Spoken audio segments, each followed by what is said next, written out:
আমরা তো সত্যিকারেরই জানতে চাই যে 9ই আগস্ট কি ঘটনা ঘটেছিল, সেই সত্যের কাছাকাছি তো আমরা পৌঁছতে চাই। ফলে যদি ক্রাইম সিনকে তারা এসে দেখতে চায় এবং নতুন করে, আমরা তো বারবার পরিষ্কার কথা বলছি যে একজন ব্যক্তির পক্ষে এই 3টে কাজ করা কিভাবে সম্ভব।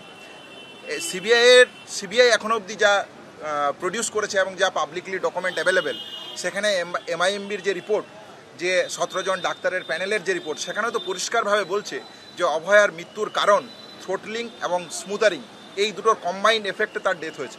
তাহলে এই দুটি কম্বাইন্ড এফেক্টে যদি তার ডেথ হয়, তাহলে একজন ক্রাইম যদি অ্যাকিউজড যদি একজন হয়, তাহলে তার দুটো হাত যদি এই কাজে ব্যবহৃত হয়, তার সাথে সে অ্যাসল্ট করছে, কোনো রকমের কোনো প্রতিরোধ গড়ে উঠল না, এই জায়গা কীভাবে সম্ভব হতে পারে? তাহলে সায়েন্টিফিক গ্রাউন্ড থেকে এই ঘটনা, এই একজন যে অভিযুক্তর কথা এখনও অবধি সিবিআই সামনে এনেছে, এইটাকে কোনোভাবেই মেনে নেওয়ার কোনো প্রশ্ন থাকে না।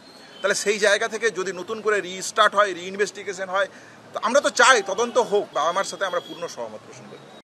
সেই যে যন্ত্রণার রাত 9ই আগস্ট, যে 8 থেকে 9ই আগস্ট অভ্যন্তরে যখন আরজিকর মেডিকেল কলেজের অভ্যন্তরে এই ঘটনা ঘটছে, আমরা মনে করি কোনো নাগরিক সমাজের পক্ষে এই অসহনীয় অমানবিক জায়গা মেনে নেওয়া সম্ভব নয়।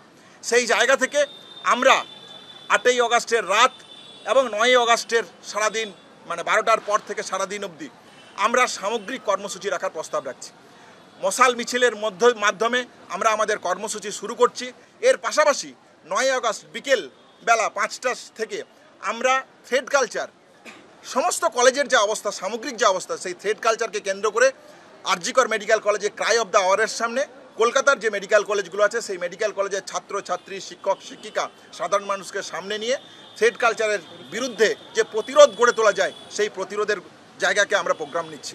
যে কোনো মেডিকেল, নন মেডিকেল, সমগ্র বিশ্ববিদ্যালয় জুড়ে সমগ্র গণতন্ত্র প্রেমী ছাত্রদের কাছে আমাদের আহ্বান থাকবে, আপনারা এই জায়গাগুলোকেও প্রতিবাদ কর্মসূচি গড়ে তুলুন। প্রতিবাদ কর্মসূচির মাধ্যমে আপনারা প্রতিরোধ গড়ে তুলুন, যেভাবে পারবেন প্রোগ্রাম করুন।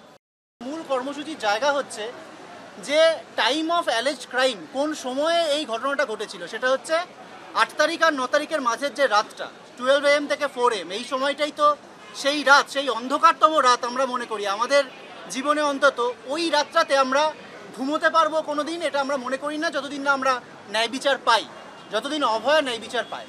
তো সেই জায়গা থেকে 9ই আগস্ট 12 AM, মানে 8 তারিখ এবং 9 তারিখের মাঝে যে রাত, সেই রাতের বেলা 12টা থেকে 4টে আমরা রাস্তায় থাকব।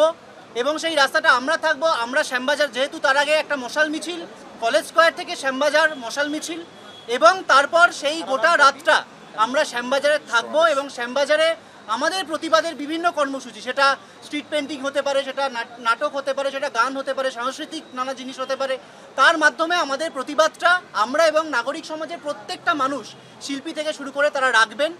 এবং যারা এখানে আসতে পারছে না, যারা কলকাতায় সবাই আসতে পারছে না, তারা প্রত্যেকে, আমাদের আবেদন থাকবে সেই রাতটা, এই রাতটা কিন্তু সেই রাত যেদিনকে আমাদের সহকর্মী, আমাদের বোনের চিৎকারকে থামিয়ে দেওয়া হয়েছিল, নিশ্চুপ করে দেওয়া হয়েছিল।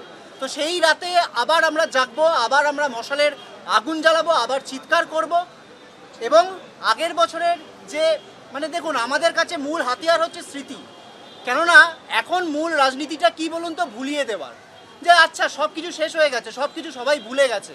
আসলে যে আমরা কেউ ভুলিনি, কেউ ভুলতে পারবো না, ভুলতে দেব না, সেই জায়গাটা রাখার জন্য আমরা রাতের বেলা সেই দিনকে, সেটাকে রাত দখল বলুন, রাত জাগা বলুন, যে নামেই আপনারা ডাকুন, সেই নামে কিন্তু আমরা সেই রাতটা আমরা রাস্তায় থাকছি।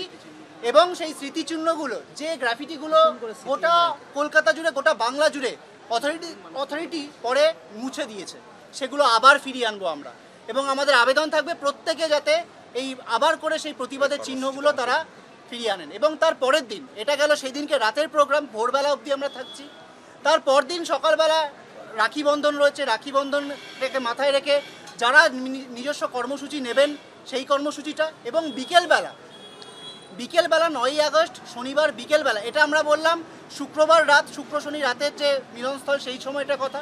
এবং শনিবার রাতের বেলা, শনিবার বিকেলবেলা আমরা আরজি করে ক্রাই অফ দ্য আওয়ারের সামনে জমায়েতের ডাক দিচ্ছি। সেই জমায়েতটা মূলত এই যে থ্রেড কালচার, রেপ কালচার, এর বিরোধী একটা অবস্থান, সেই অবস্থান আমরা এই পিজেবি বিল্ডিংয়ের সামনে, ক্রাই অফ দ্য আওয়ারের সামনে আমরা করতে চাই।